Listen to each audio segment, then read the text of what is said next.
although sure, you may be losing a lot of weight on the scale, how's that impacted your life? How's that impacted your health? How's that impacted your relationship with food and self? There is that massive concern that you've actually fallen into the realm of disordered eating, or maybe even worse, being eating disorders, without even knowing you've done it.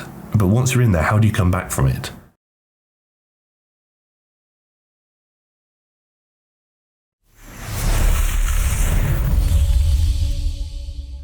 Team, forgive me. I'm so unwell. It's a joke. It's not like anything crazy. I've just got the flu, and I hate the flu because it makes me feel like I'm vulnerable. That's how I'm feeling, pretty vulnerable. That's why I am.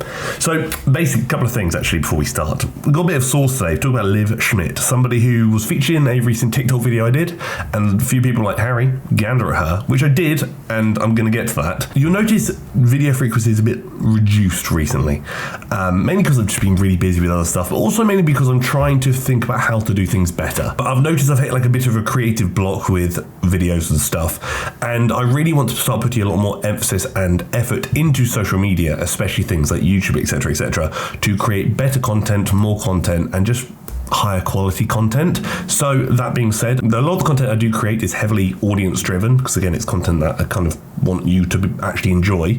So if you do have any videos you want me to gander at, or any topics you want me to cover and address, either drop a comment down below in the comment section, or send me a message on Instagram at Harry_TFNL, and I'll add them to the list, and I'll really start pushing this to make it better and more saucy. So tell me how you want things to be done, and I'll do it, because should probably take YouTube a bit more seriously. I'm also not actually in the country next week, which means the video may or may not be occurring, but after I get back from my travels next week, I will be shifting a lot more emphasis over to YouTube. So keep an eye on that. The issue we have with Liv, well, that's actually quite a few issues, but we'll get to that, is a lot of her good source, and by good source I mean the stuff I can really go in at, has actually been removed from TikTok. She was actually previously booted off the app because she was promoting a lot of misinformation surrounding diets and nutrition.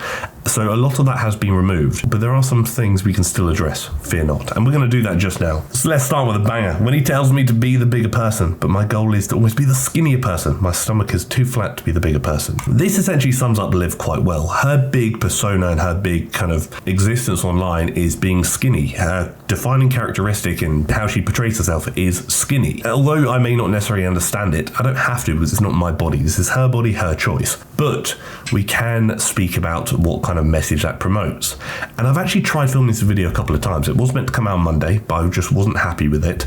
So we're going to try it again today, because quite frankly, there are so many ways I can approach it. I want to make sure I approach it correctly, because it is quite a sensitive topic. Let's talk about one food that is making you fat and that I'm personally never eating again. All these people are out here thinking they're allergic to gluten or dairy, and they're not. They're really just inflamed from tomato. It's fair to assume that's probably one of the videos that maybe contributed her being booted off TikTok. If you go on TikTok enough, you realise that they are quite lenient with what they allow people to post. So for her to get booted, something must be occurring. And firstly, we can hopefully just debunk the misinformation there is tomatoes aren't making you fat. Realistically, if you actually want to look at thermodynamics, what is making you fat? I think we can all probably agree, hopefully, that is essentially calorie surplus for an unnecessarily extended amount of time. If you eat more calories than you burn, so consume more than you expend, for a long enough duration of time, you will gain fat. How much fat you gain depends on how big a surplus you're in, and also how long you're in a surplus. If you go 1,000 calories over one day, nothing's going to change. If you go 1,000 calories over every day for a year, you're gonna gain a lot of weight. And it really doesn't need to be overcomplicated to what foods are contributing to that. It really simplifies down to calories in versus calories out. Sure, there are more complex things we can consider when looking at like body composition and whatnot, and also like gut health, energy levels, whatever it may be, but when it purely comes to essentially weight gain and weight loss, it is going to be driven by calories. I've lost weight hammering takeaways all day, every day. I've gained weight hammering what would quote unquote be deemed to be clean food, although I don't like that term, all day, every day. Again, it's calories. And the people who argue, oh, calorie deficits don't work for weight loss, I simply say, take it to the extreme. Don't eat anything. Consume nothing but just water for a week and tell me what happens to your body weight. You're going to lose weight. Well, if people turn around and say, oh, it's not about how much you eat, it's about what you eat, I dare you to eat 10,000 calories a day of what would deem to be quote-unquote clean food, chicken, broccoli, rice, etc., etc. guarantee you'll gain weight. I think it's fair for me to assume that a lot of Liv's audience are probably young, impressionable women. So when you're posting things like this, oh, tomatoes make you fat, guess what these people are going to believe? Tomatoes make you fat. Because fundamentally, when you see somebody with a relatively large audience, which I know she doesn't have so much anymore, but she used to have a fair audience, promoting something that somebody you maybe potentially look up to, or actually maybe want to be like, or even be, you're probably going to believe that they're telling the truth. And you're also going to believe that what they're doing is how they got to where they are. Liv looks the way she looks because of she doesn't eat tomatoes, because of the exercises she does, which we'll get to shortly, whatever it may be. But that's not the case. People look the way they look for many reasons, and one big fundamental in that is going to be genetics. You look how you look because of your genetic makeup. You have a structure, you have a shape, you can build on it, you can take away, whatever it may be, but your fundamental shape and structure is genetically formed. But people would jump to her for nutrition advice, which has actually contributed to her getting booted off TikTok, and also for workout advice as well. Fundamentally, I'd say, I'm not trying to sound judgmental or rude or anything, I'm never trying to be disrespectful. It's fair to assume somebody probably doesn't know what they're talking about if they're referring to their exercises as quote-unquote leg workout, side workout. And quite frankly, when you're actually looking at what she is doing for her workouts, I think you and I, if you've watched this channel for long enough and have understood enough surrounding anatomy, biomechanics, whatever it may be, you can hopefully identify that this is not effective. If you're working out in any capacity when you're actually looking at doing something to the muscles, let's say building some muscle, which a lot of people probably are, because when they say, oh, I want to tone some muscles, that usually includes building some muscle. But when you're doing movements like this, which are essentially half range of motion movements, you know it's probably not going to be the best time for you. Secondly, if you're doing movements like this with such low intensity, there is no effort going into this, you know it's probably not going to do a lot from a muscular development standpoint. Quite frankly, the best thing about this workout is the fact that she has access to a bloody sick backdrop, because if I had that kind of view in my videos, people might actually subscribe to the channel. Which actually reminds me, if you haven't already, please do consider subscribing to the channel, as I would very much appreciate it. It does mean a lot to me, and maybe one day I might be able to afford to live somewhere with a cool backdrop instead of a blind. A lot of young individuals will see her workouts and say, you know what, Liv looks how I want to live. I want to be Liv. I want to look like Liv. I want to live the life Liv lives. Say that 10 times fast. And that is that skinny girl life she is promoting. So what they're going to do is they're going to remove foods from their diet.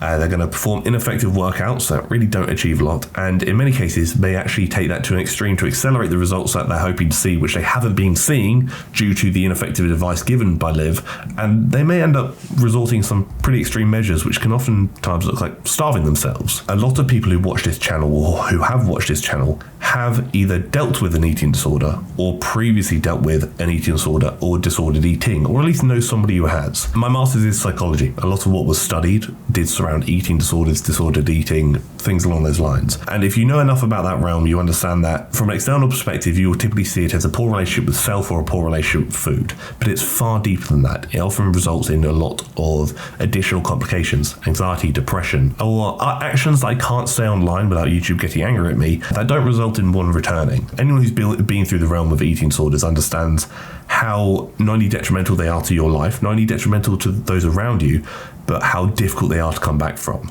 And it's really hard to identify you're falling into that trap or going down that path when you aren't aware of it. When you essentially adopt what Liv is doing here, where you're kind of doing some crappy workouts and following some really crappy nutrition advice, and it's not giving you the results you want to see, you'll push it further. You push it further, like I said, you starve yourself, you exercise excessively, excessive amounts of cardio, you then hammer your intake, so you're barely eating any food, but hammer your expenditure, so you're burning loads of calories. What happens then? You lose a lot of weight. Fantastic, that's what you wanted to achieve, but is it really? Although sure, you may be losing a lot of weight on the scale, how's that impacted your life? How's that impacted your health? How's that impacted your relationship with food and self? There is that massive concern that you've actually fallen into the realm of disordered eating, or maybe even worse, being eating disorders, without even knowing you've done it.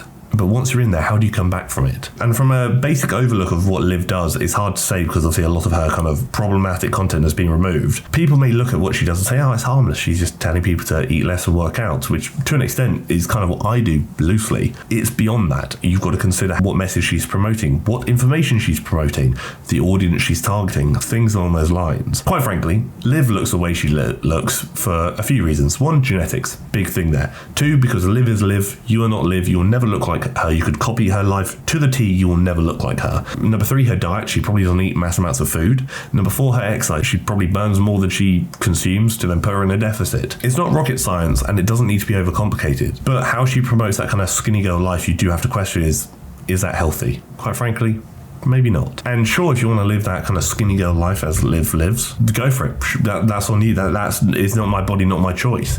But consider what that means. Consider the impact that can have on you. Consider whether you can do so in a healthy and safe manner. And also consider whether that's actually demonizing looking another way. Maybe without knowing so, or without realizing, she's demonizing being fatter. Maybe she's demonizing gaining weight. Maybe she's demonizing whatever it may be. Nothing needs to be demonized here. At the end of the day, it's your body, your choice.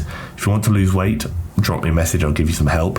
If you want to gain weight, drop me a message, I'll give you some help. And hopefully it'll be more sustainable and healthy than what she's promoting, which isn't particularly great. If I can find some of her older videos, I'll absolutely rip them and do a big saucy video, but I need to find them first, which is proving to be harder than expected. But again, I just wanted to give a short video, quick opinion, and just to let you know what's going on, but also to give my overview on Liv. And what I would say is this: personally, not somebody I would follow. Personally, not somebody I would recommend people following. But again, that's just my opinion. Doesn't have to be yours. And I'd actually love to hear yours in the comment section below. Thank you for tolerating me. Thank you for tolerating my never-ending illness, it seems. And thank you for tolerating the video.